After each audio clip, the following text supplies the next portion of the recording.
Ça y est, c'est arrivé. Une maison d'édition vous a envoyé un contrat. Vous l'avez étudié, négocié et puis signé. Tout est parfait, votre livre va sortir. Vous pouvez d'ailleurs sortir le champagne pour fêter ça. Mais maintenant, vous vous demandez peut-être ce qui va vous arriver et ce qui va arriver à votre texte. Et bien, cette vidéo est là pour y répondre.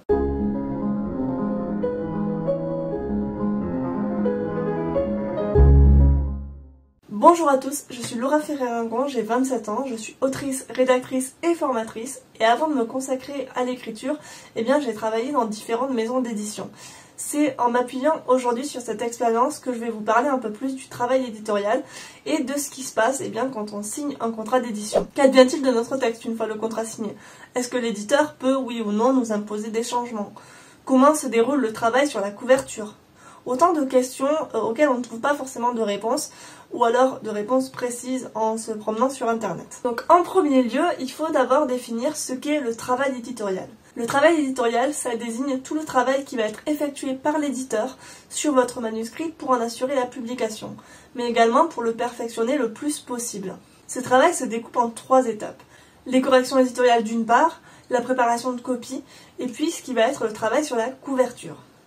Le travail éditorial débute après la signature du contrat et peut s'étendre de plusieurs mois à une année selon la taille et le fonctionnement d'une maison d'édition. Toujours selon la taille d'une maison d'édition, vous serez amené, vous, en tant qu'auteur, à prendre part, plus ou moins, dans ces différentes étapes. Donc le premier point, on l'a dit, il s'agit des corrections éditoriales. Ces corrections éditoriales, ça désigne, comme leur nom l'indique, la correction de votre manuscrit.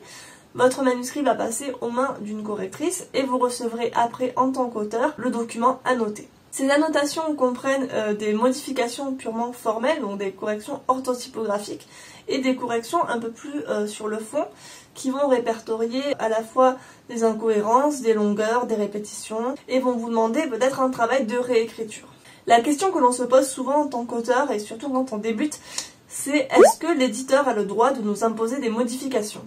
Eh bien non, rassurez-vous, parce que votre travail est protégé par le droit d'auteur, et plus précisément par le droit patrimonial, ce qui implique que l'éditeur ne peut faire aucune modification de votre texte sans votre accord.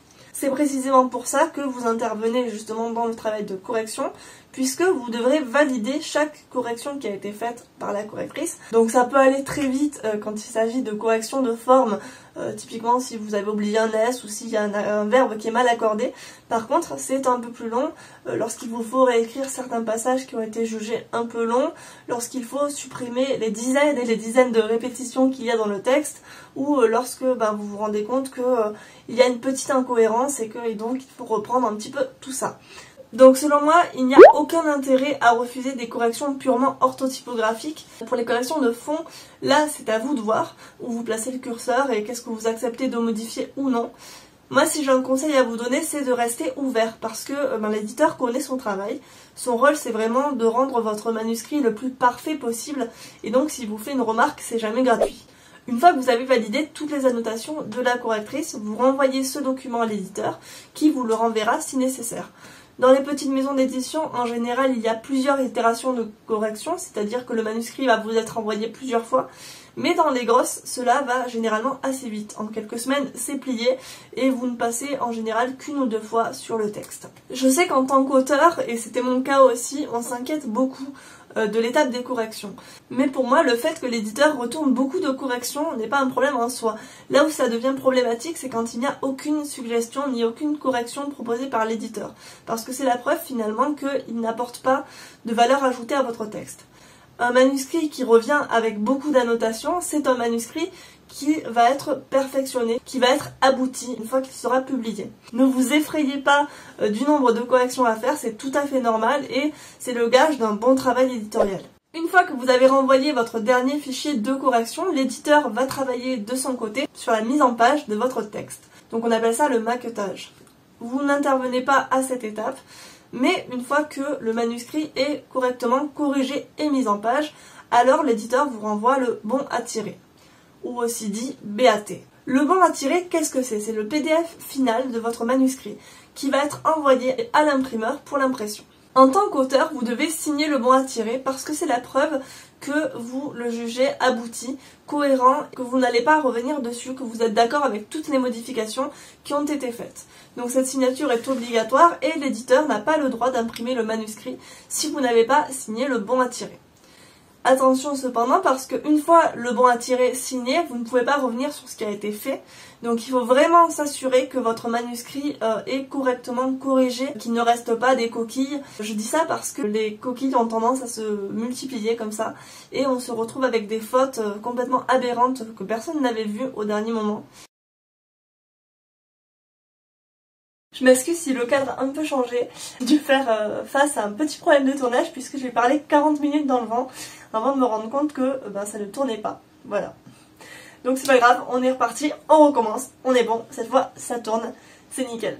Je disais donc, en parallèle du travail éditorial, donc de la correction et du maquettage de votre livre, l'éditeur va s'occuper de la réalisation de la couverture.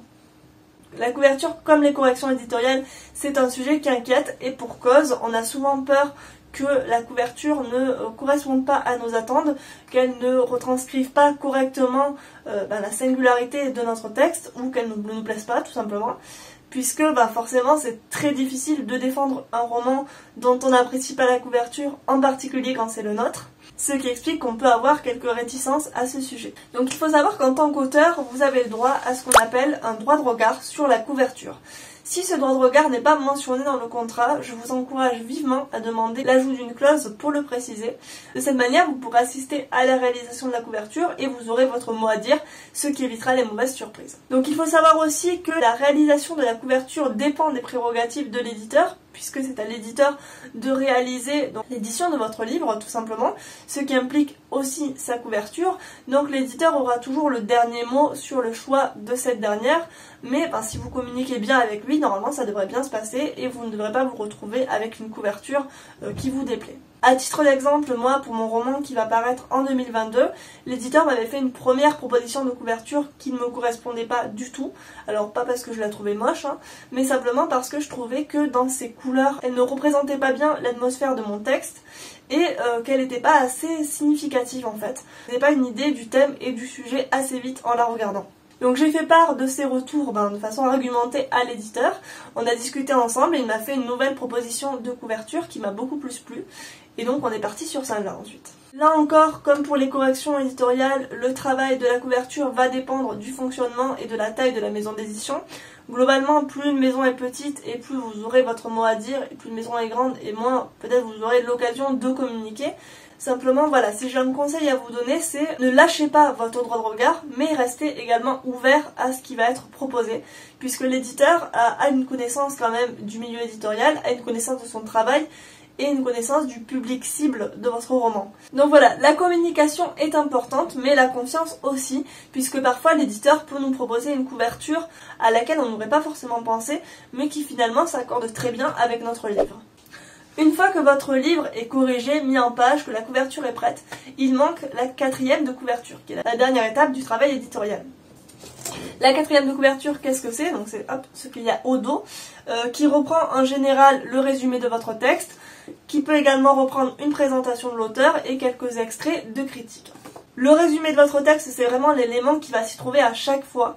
Et là encore, selon la taille de la structure, vous serez amené plus ou moins à mettre la main à la pâte. Je sais que personnellement, j'ai tendance à déléguer cette étape parce que faire un résumé de 4e de couverture qui soit à la fois pertinent, accrocheur, mais qui n'en révèle pas trop, c'est très compliqué. Je préfère faire confiance à des professionnels pour ça, quitte justement à relire et à donner mon avis ensuite.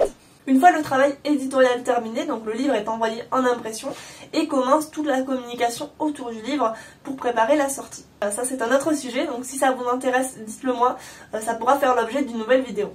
Si vous voulez aller plus loin au sujet de l'édition, sachez que je propose une prestation d'accompagnement à l'édition dont tout un module est consacré au travail éditorial. Donc je vous mets le lien juste ici. Et si la vidéo vous a plu, vous commencez à connaître la musique, n'hésitez pas à liker, commenter et partager. Cette vidéo était la dernière de 2021, j'espère vraiment qu'elle vous aura plu et qu'elle vous aura été utile. Moi je vais prendre quelques jours de repos pour profiter des fêtes en famille, mais je suis toujours présente sur les réseaux sociaux et notamment sur Instagram, donc n'hésitez pas à m'y retrouver. En attendant, je vous souhaite de très bonnes fêtes, une très bonne année, écrivez bien et à bientôt.